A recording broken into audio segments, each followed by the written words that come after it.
মঞ্চে আমাদের বন্দনা শিল্পী এসে গেছে। অল্প কিছুক্ষণের মধ্যেই বন্দনা শুরু হবে।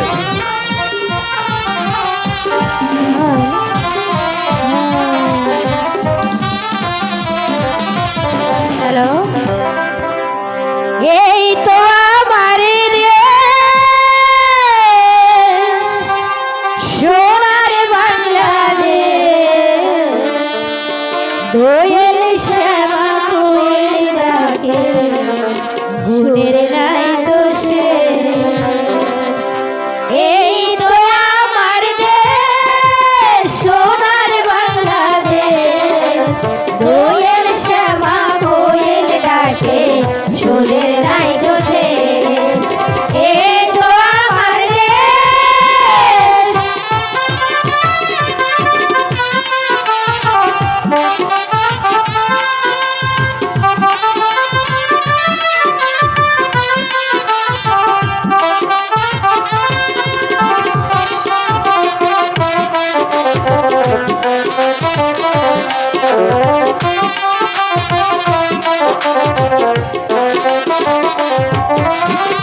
কলসি কাঠে পল্লী বধূ জল ভরিতে যায়।